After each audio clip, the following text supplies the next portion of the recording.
Hello बच्चों, जो पिछली क्लास हुई थी यानी क्लास सेकंड जो था दो चर वाले रैखिक समीकरण के, उसमें छठा का दूसरा सवाल लगा था, अभी तक बोर्ड पे लिखा गया है, ठीक है, लिख रखा है। अब हम बताए थे आप लोगों को कि तीसरा और चौथा लगाना, ये नहीं लगा तो बताइएगा मुझे। तो लगाया तो होगा नहीं किसी ने, लगाए थे नहीं लगाए थे, लगा नहीं था। चलो, तो अब जो होगा वो क्लास अगला होगा जिसको हम लोग क्लास थर्ड के नाम से जानेंगे।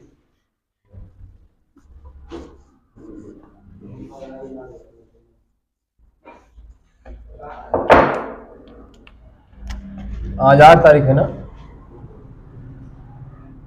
Class third.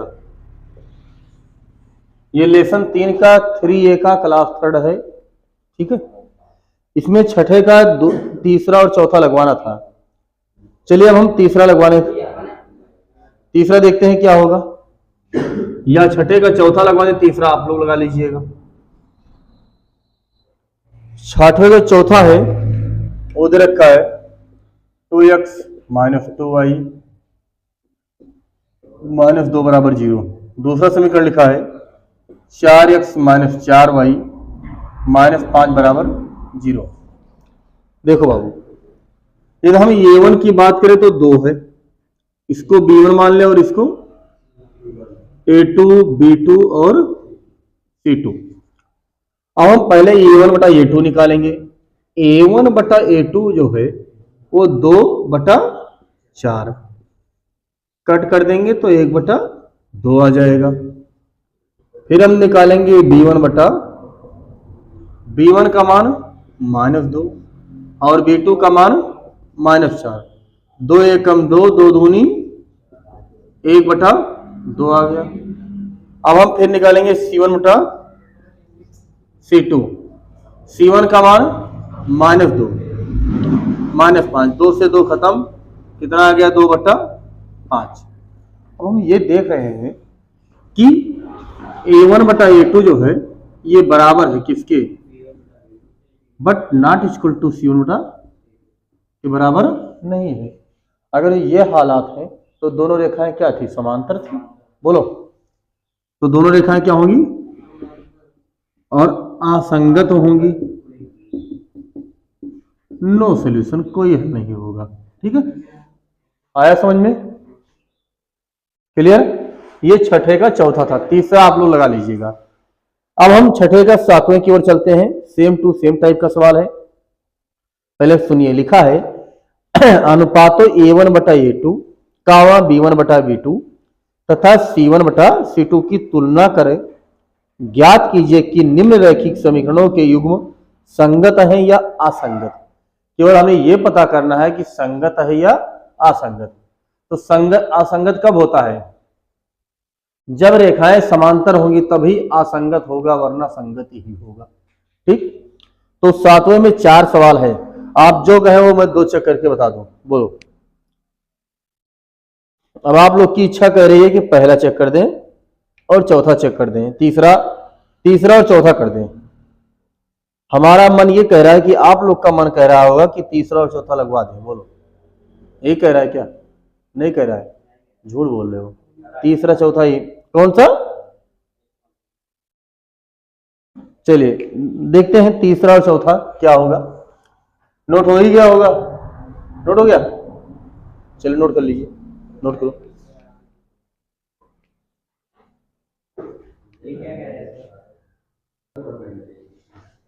चलिए सातवें का देखते हैं क्या होगा। सातवें का तीसरा और चौथा देखेंगे।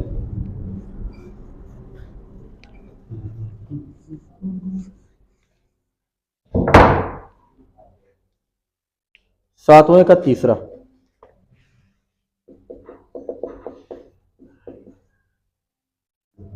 तीन बटा 2x प्लस 5 बटा 3y बराबर 7। 9x माइनस 10y बराबर 14। ये चेक करना है कि संगत है या असंगत। इधर हम a1 मानेंगे, b1 c1, a2 b2 c2, अब एक समस्या यहां आप लोग को ये आ सकती है कि बराबर के इधर हो तब C1 माने कि उधर हो तब माने। देखो, चाहे इधर हो या उधर हो, दोनों में होना चाहिए। अगर उधर है तो दोनों में हो और इधर है तो भी दोनों में होना चाहिए। अगर नहीं है तो पहले कीजिए तब मानिए, ठीक है। अब देखो A1 का मान क्या है, हम पहले निकालेंगे A1 बटा A2। बाबू A1 का मान कितना, 3/2, बटा लगाओ। A2 का मान 9, 3 एकम 3 और 3 त्रिके, अब बटा 1 किलो क्रॉस मल्टीप्लाई। अब जब पलटेगा तो एक सबसे ऊपर भाग जाएगा, तो 1/2 गुणे 1/3 यानी 1/6 आ गया। हम निकालेंगे B1 बटा B2। B1 का मान कितना है बाबू, और इसका मान -10, 5 एकम 5, 5 दूनी 10, 3 दूनी 6 आ जाएगा, यानी -1/6। अब आप यहीं पर चेक हो गया कि क्या A1 बटा A2 not equal to B1 बटा B2। अगर ये ऐसा है तो दोनों रेखाएं एक दूसरे को प्रतिच्छेद करती हैं, इंटरसेक्ट करती हैं, केवल एक हल होता है और ये संगत होती हैं। क्या होती हैं, संगत। तो ये क्या होगा, संगत होगा, ठीक है। आया समझ में, संगत है, प्रतिच्छेद करेंगे, ठीक है। ये 7वें का तीसरा रहा। अब 7वें का चौथा भी इसी वक्त देख लीजिए आप लोग। चलिए 7वें का चौथा दे रखा है, 7वें का चौथा 5x - 3y बराबर 11, -10x + 6y -22। अब देखो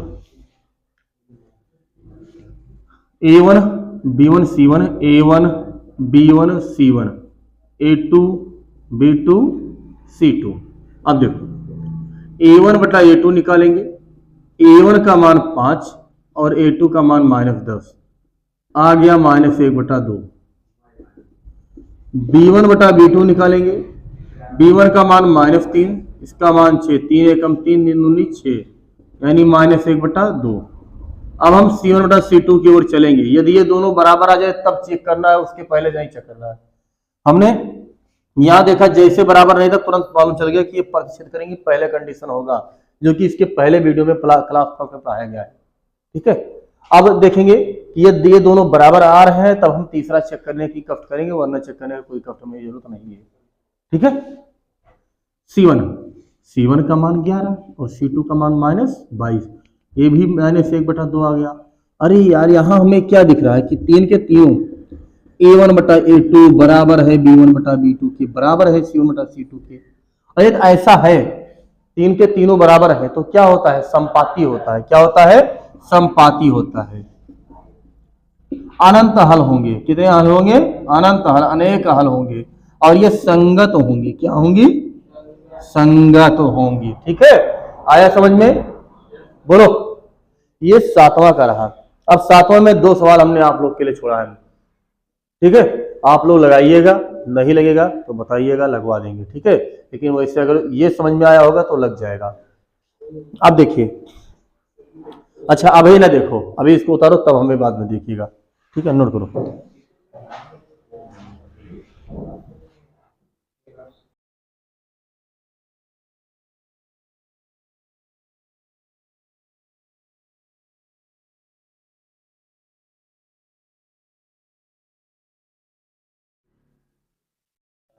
चलिए बच्चों देखते हैं, कल जो अभी तक कितने सवाल हुए हैं, 7 हो चुका है। 8वां हम समझाए थे, 8वां आपको करना क्या है। लिखा है एक आयताकार बाग जिसकी चौड़ाई 4 मीटर अधिक है, लंबाई चौड़ाई से 4 मीटर अधिक है, अर्ध परिमाप 36 हो तो बाग की विमाएं ज्ञात कीजिए। यदि कोई आयताकार बाग है तो उसकी हम लंबाई x मानेंगे, चौड़ाई को y मानेंगे, और दोनों का जो अंतर है वो कितना है, 4 है, मतलब x - y बराबर 4 कर देंगे, और अर्ध परिमाप यानी x + y बराबर 36 करके दोनों सॉल्व कर देंगे। लंबाई आपको 20 मिल जाएगी और चौड़ाई क्या मिल जाएगी, 6 मिल जाएगी, सॉरी 16 मिल जाएगी, ठीक है। चलिए सवाल नंबर 9 देखते हैं।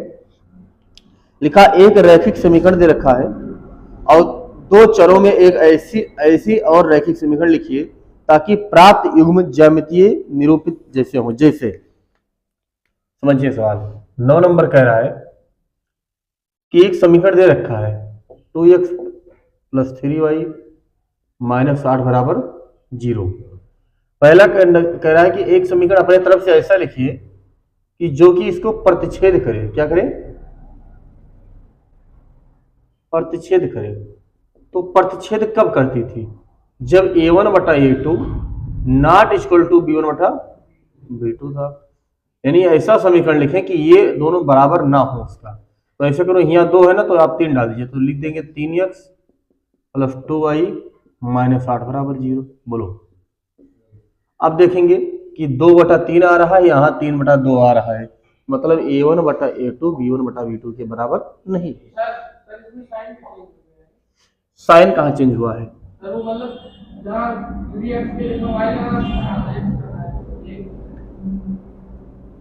नहीं, x और y तो सेम पोजीशन पर है, केवल हमने क्या किया कि जहां पर 2 है, हाँ जहां 2x था तो 3x किया, क्योंकि ये कह रहा है कि संपाती प्रतिच्छेद करे, और प्रतिच्छेद करने का मतलब ये होता है कि a1/a2 बराबर b1/b2 नहीं होना चाहिए।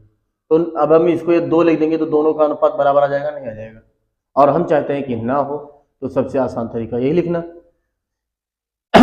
अगला समीकरण बनाएंगे कि दोनों रेखाएं क्या हो? समांतर हो।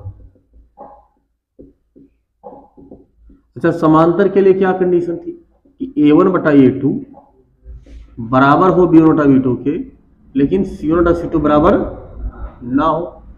अब इन दोनों को तो सेम रखेंगे, 2x लिख देंगे और 3y रख देंगे, लेकिन यहां पर हम 8 ना लिखकर कुछ भी लिख दें। अब 7, 5, 2, 3 कुछ भी लिख दो, लेकिन 8 नहीं लिखना है, तो हम 7 लिख देते हैं बराबर 0। अब हम इन दोनों समीकरण की तुलना करें तो a1/a2 यानी 2/2 1 आएगा, 3/3 1 आएगा, लेकिन 8/7 आएगा। अब क्या a1/a2 बराबर तो है b1/b2 के, लेकिन क्या c1/c2 उसके बराबर है? नहीं है। तो दोनों रेखाएं क्या होंगी? समांतर होंगी। अगला सवाल कह रहा है कुछ इस तरह से कि संपाती हो। तीसरा क्या कह रहा है? संपाती हो। ये संपाती कब होगी? जब a1/a2 बराबर हो b1/b2 के, बराबर हो c1/c2 के, यानी सबके सब बराबर हो। तो ऐसा करो, इसको लिखा, इसमें 2 से सबको गुणा कर दो, तो क्या जाएगा? 4x + 6y - 8 दूनी 16 बराबर 0। अब यदि हम इनका और इनका अनुपात देखें तो 2/4 यानी 1/2 आ रहा है, 3/6 यानी 1/2 आ रहा है, और 8/16 यानी 1/2 आ रहा है। तीन के तीनों क्या है? बराबर है। तो ये क्या करेगी? एक संपाती होंगी एक दूसरे के। संपाती होंगी तो अनंत अनेक हल होगा, समांतर होंगी तो कोई हल नहीं होगा, और प्रतिच्छेद करेंगे तो केवल ओनली वन सोल्यूशन होगा, केवल एक हल होगा। आया समझ में? ठीक, इसको 9 नंबर नोट कीजिए, फिर 10वां देखते हैं हम लोग।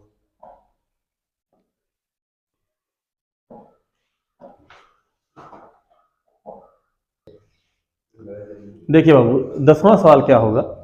कह रहा है कि समीकरण x - y + 1 बराबर 0 और 3x + 2y - 12 बराबर 0 का ग्राफ खींचिए। यानी इन दोनों का ग्राफ खींचना है, और x अक्ष और इन रेखाओं से बने त्रिभुज के शीर्षों की निर्देशांक ज्ञात कीजिए, और त्रिभुजाकार पटल को छायांकित भी करना है। यानी बड़ा कुछ काम करना है। मैंने 2 समीकरण दे रखा है,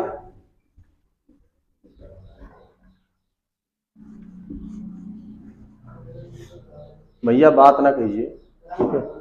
नहीं, हम तो पढ़ा ही रहे, लेकिन अच्छा हम पढ़ाएं, आप बात करो। नहीं सर, आप पढ़ाइए तो नहीं करेंगे। अच्छा,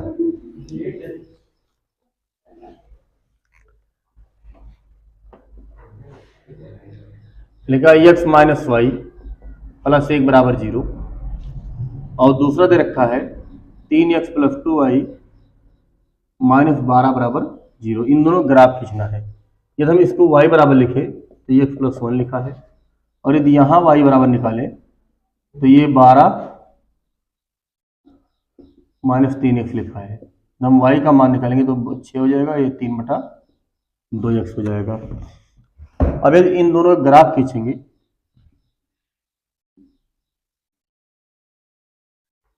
तो इसका जो है वो कुछ इस तरह से ग्राफ आएगा, और इसका जो है -3 का तो 6 है, 1 है, ये कुछ इस तरह से ग्राफ आएगा।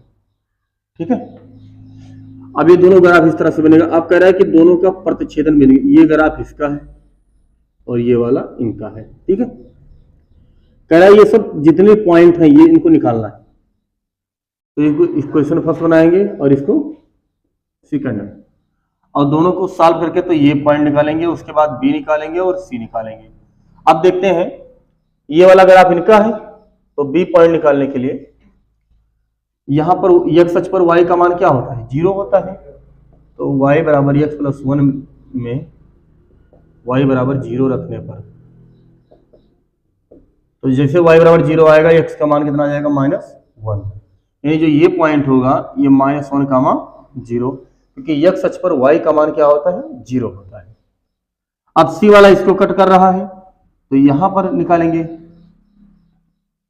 y बराबर 0 रखने पर, y बराबर 0 रखने पर, तो 0 बराबर 6 - 3/2x, सॉल्व करेंगे तो x बराबर 4 आ जाएगा। कितना आ जाएगा, 4। तो ये पॉइंट कितना आ जाएगा, 4,0। अब इसको निकालने के लिए दोनों को सॉल्व करना पड़ेगा। आप देखो y बराबर समथिंग दोनों इक्वल कर दे, दोनों साइड में y है ना, तो लिखेंगे समीकरण 1 व 2 से, समीकरण 1 व 2 से x + 1 बराबर 6 - 3/2x, क्योंकि जहां y है y का मान x + 1 उठा के इसमें डाल दिए। अब देखो ये माइनस में इसको इधर लाओ, तो x + 3/2x, 6 - 1, अच्छा 1 यहाँ है, 1.5 यहाँ है, तो 2.5 हो जाएगा, 2.5 - 5 का आधा, 5 से 5 मर गया 1, यानी x बराबर कितना आ गया, 2। कितना आ गया, 2। x का मान उठा के कहीं भी डाल दो तो मिल जाएगा, तो समीकरण 1 में डालते हैं। तो समीकरण 1 से y बराबर x + 1, देन x की वैल्यू 2 + 1 3 आ जाएगा, यानी जो ये पॉइंट निकल कर आएगा ये 2,3 आएगा। ठीक है, कह रहा था कि दोनों का ग्राफ खींचिए, ग्राफ से बने त्रिभुज बनाइए और त्रिभुज के निर्देशांक भी लिखिए और इसको छायांकित किए, मतलब शैडो इसको कीजिए। तो शैडो करने में क्या रखा है, छोटे छोटे बच्चे भी कर लेते हैं, इसको ऐसे कलर कर देना है, ये शैडो हो गया इसका। अब यदि ये ऐसा कह दे कि आप इसका एरिया निकालिए, तो किसी त्रिभुज के 3 बिंदु दे रखे हैं, तो उसका एरिया निकालने का सूत्र आपको क्लास 9 में पढ़ाया गया होगा, याद है किसी को, 1/2 in bracket x y - y x y - y x y - y, वहां पर एक कोड बना था 123 231 312 कोड करके। ठीक है, ऐसे बना था ना एरिया, जैसे एरिया निकालना हो 1/2 in bracket x in bracket y - y x y - y x y - y, और यहाँ था 123 231 312, ये इसको हम मानेंगे x1 y1 x2 y2 x3 y3, ये करके यहाँ पुट करो तब निकालो। ऐसा बताया गया था, नहीं बताया गया, नहीं बताया गया है, बहुत मार मारेंगे, नहीं बताया गया, 9th में बताया गया है किसी त्रिभुज के 3 शीर्ष दे रखे हो तो उसके बाद निकालने का एरिया बताया गया है। ठीक है, जो लोग पढ़े हैं उनको बता रहे हैं, जो नहीं पढ़े तो ढंग से पढ़े होंगे। तो ये समझ में आया आपको, इसका एरिया भी निकल सकता है, और ये इसके तीनों निर्देशांक निकल गए, तीनों पॉइंट के कोऑर्डिनेट निकल गए, कितना कितना हो सकता है। आया समझ में, ठीक, नोट कर लीजिए।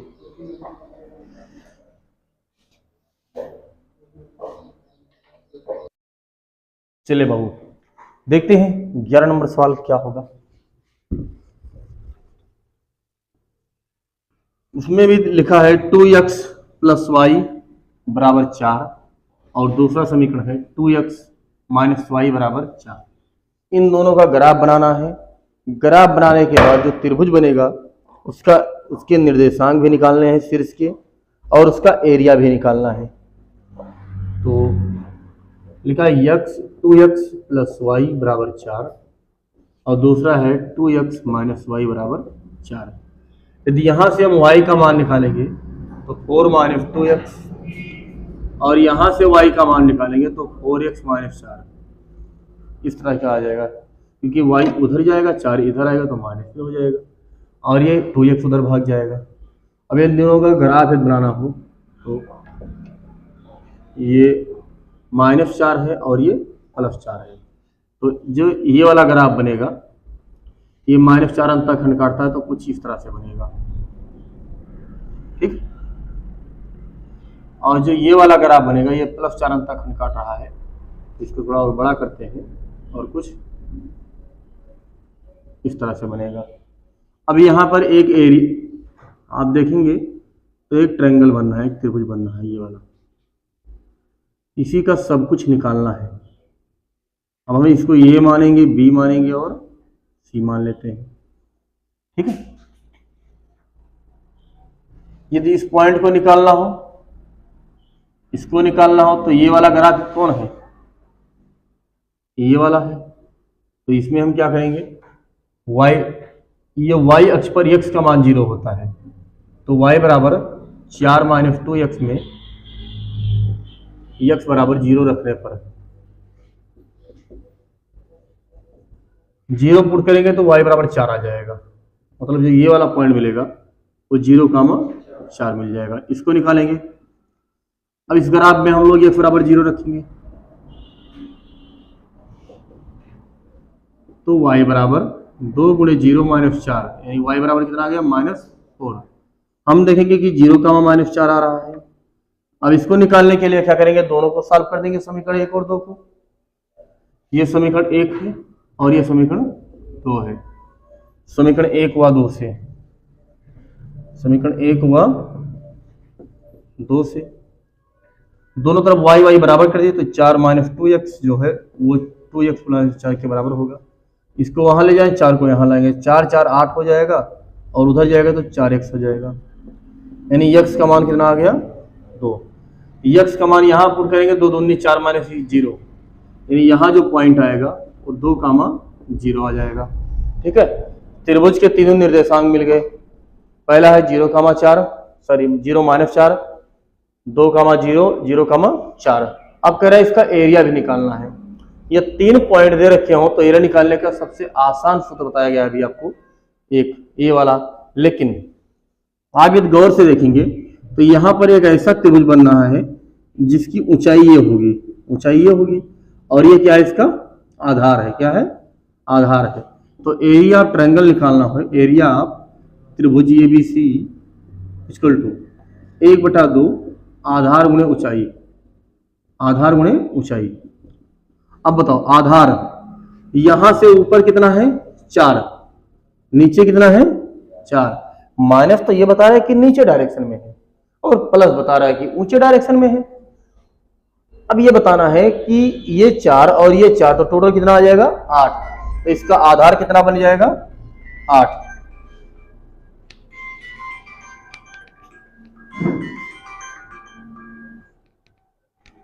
इसका आधार कितना बन जाएगा, 8। उसके बाद अब हम देखेंगे कि इस त्रिभुज की जो ऊंचाई है वो कितनी है, यहां से यहां तक के 2, तो 2 से 2 मर गया, 8 आंसर आ गया। 8 वर्ग मीटर इसका आंसर आएगा। बोलो आया समझ में, नहीं आया? ये इसका आधार मान लेंगे, ये इसकी हो गई लंबवत ऊंचाई, और आधार गुणे लंबवत ऊंचाई लगा के तुरंत निकाल देंगे, ठीक है। और जिससे मान लीजिए आपको ये पहचान में नहीं आ रहा है तो आप वही लेबरई वाला तरीका लगाइए, कीजिए लेबरई आराम से, ठीक है, दिहाड़ी के हिसाब से A1 A2 लगा के।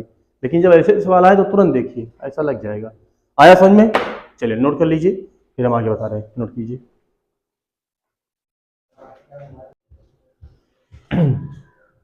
चलिए बाबू, सवाल नंबर 12 देखते हैं क्या होगा। लिखा है 12 के किस मान के लिए, पूछ रखा है के का मान क्या होगा जिसके लिए कुछ समीकरण दे रखा है और कह रहा है कि इसका कोई हल नहीं होगा। अच्छा, कोई हल नहीं होने का कंडीशन क्या बताया गया था आपको? पहले वीडियो में बताया गया था कि ये कोई हल नहीं होगा, इसका मतलब दोनों रेखाएं एक दूसरे के समांतर होंगी। क्या होंगी? दोनों रेखाएं एक दूसरे के समांतर होंगी। कोई हल ना हो तो इसमें क्या थी? समांतर होंगी और असंगत होंगी, बताया गया होगा। और इसके लिए कंडीशन था A1/A2 बराबर हो B1/B2 के, but not equal to C1/C2 के बराबर, ठीक है। अब सवाल नंबर 12 के लिए देखते हैं। फार्मूला मैंने रिवाइज कर दिया है, और यदि आप ये सब देखें तो पहले क्लास में पढ़ाया गया है, पहले दिन में हमको आप सारा बता दिए थे। तीनों दे रखा है 3x + y बराबर 1, और दूसरा समीकरण दे रखा है 2k माइनस 1 x प्लस के माइनस 1 वाई बराबर 2k प्लस 1। ठीक है, देखिए यहां यदि हम a1 की बात कर लें, b1 की बात कर लें, c1 की बात कर लें, इधर a2 b2 और c2 की बात कर लें, कंडीशन क्या इसमें लगेगा कि कोई हल ना हो, इसका a1 बटा a2 जो है वो b1 बटा b2 के बराबर होगा। लगा दीजिए a1 बटा a2 हो बराबर b1 बटा b2 के। अब a1 का मान 3 और a2 का मान 2k माइनस 1, b1 का मान 1 है और b2 का मान k माइनस 1 है। सॉल्व कीजिए, क्रॉस मल्टीप्लाई तो 3 का होगा तो 3 बराबर 2k माइनस 1, 2k को इधर लाए 3k माइनस 2k हो जाएगा और 3 उधर प्लस हो जाएगा, यहाँ k बराबर 2 आ जाएगा। ठीक है, k का मान 2 रखें तो इसका कोई सोल्यूशन नहीं होगा। एकदम चाहे तो तीसरा कंडीशन भी लगा सकते हैं। ठीक है, k का मान पूछा था केवल शायद, हाँ ठीक है, k का मान 2 होगा, आंसर आ गया आपका। बस यही इतना लगेगा। अब सवाल नंबर चलिए 12 हो चुका, चलिए सवाल नंबर 13 भी आपको इसी वक्त दिखा देता हूं क्या होगा। 13 कह रहा है कि ये और b का मान क्या होगा जिसमें रैखिक समीकरणों के युग्म के अपरिमित रूप से अनेक हल हो। दो समीकरण दे रखा है 2x प्लस 3y बराबर 7 और ये माइनस b x प्लस ये प्लस b y बराबर 3 a प्लस b माइनस 2। कह रहा है अपरिमित रूप से अनेक हल हो, इसके लिए क्या होना चाहिए, यदि मैं इसको a1 मानूं, b1 c1, बोलो a2 b2 c2, अनेक हल होने के लिए संपाती होना चाहिए, और संपाती हो, अनंत हल हो, संगत हो, इसके लिए बताया गया था a1 बटा a2 बराबर हो b1 बटा b2 के, तथा c1 बटा c2 क्या हो, ये भी बराबर होना चाहिए, तभी अनंत रूप से अनेक हल होगा। अब a1 का मान देखेंगे 2 है, ये अनेक हल के लिए बात हो रही है, अनेक हल हो, इन्फिनिटी सॉल्यूशन हो। a2 का मान ये माइनस b बराबर b1 का मान 3 और b2 का मान ये प्लस b, c1 का मान 7 और c2 का मान 3a प्लस b माइनस 2। पहले हम इन दोनों को सॉल्व कर लेंगे, चलिए लेते हैं। 2 बटा ए माइनस बी बराबर 3 बटा ए प्लस बी, क्रॉस मल्टीप्लाई 2 से करेंगे तो 2a प्लस 2b बराबर 3a माइनस 3b। आप ये को उधर ले जाइए, b को इधर लाइए, तो 2b माइनस प्लस 3b बराबर 3a, और ये उधर जाएगा तो माइनस हो जाएगा, तो ये 5b जो है वो a के बराबर आ जाएगा। ठीक है, अब इन दोनों को बराबर कर देते हैं। 3 बटा ए प्लस बी बराबर 7 बटा 7a plus b minus 2, cross multiply करेंगे तो 7 त्रिक 21 ये प्लस 3b माइनस 3 2 जा 6, 7a प्लस 7b, एकदम 7 को इधर लाएंगे तो 21 ये माइनस 7 ये, और 6 को उधर ले चलेंगे तो प्लस हो जाएगा, 3b माइनस हो जाएगा और प्लस 7b ऐसे रह जाएगा। 21 ये में से 7 जाएगा तो 14 ये बचेगा बराबर 6 माइनस प्लस 7 में से 3 जाएगा तो 4b बचेगा। हम लोग को पता है कि ये का मान कितना है, 5b। क्या, अरे बोल सकते हो, बोलो क्या है, ये माइनस 2 ये वाला, तो क्या दिक्कत है, 3a है और हमने क्या लिख दिया है, यहाँ 3a है। ठीक है, 3 त्रिक का 9 हो जाएगा, सॉरी इसके लिए ध्यान नहीं दिए, 9, यहाँ भी 9 कर दीजिए, यहाँ 2 आ जाएगा। ठीक है, आप 2 से सबको आप भाग भी कर सकते हैं, तो ये प्लस 3 प्लस 2b। अब ये का मान कितना है, 5b, यहाँ डाल दीजिए, यहाँ लिख देंगे समीकरण 1 से, और इसको हम समीकरण 1 बना भी देंगे, 3 प्लस 2b। अब हम b को इधर लाएंगे तो 5b माइनस 2b बराबर 3, तो 3b बराबर 3, इसका b का मान कितना आ जाएगा, 1। समीकरण 1 में डाल देते हैं तो ये बराबर 5 गुणे 1 यानी ये वाला कितना आ जाएगा 5। ये और बी का मान पूछा था, इस तरीका से ये सॉल्व होगा। ठीक है, अब ये पहला एक्सरसाइज आपका समाप्त हुआ। 3A को समाप्त करने में हम लोगों ने 3 क्लास अटेम्प्ट किए हैं, फर्स्ट, सेकंड और थर्ड। ये तो आप तीनों देख लीजिए तो बड़ा इंपॉर्टेंट रहेगा, ये पूरा हमारे ख्याल से कवर हो जाएगा। जो सवाल नहीं लगेगा वो आप कमेंट करके बता दीजिएगा। अब हम लोग अगला एक्सरसाइज स्टार्ट करने चलते हैं, जो कि क्लास 4 का होगा, नेक्स्ट क्लास में आएगा। ठीक है, धन्यवाद, नोट कीजिए इसको।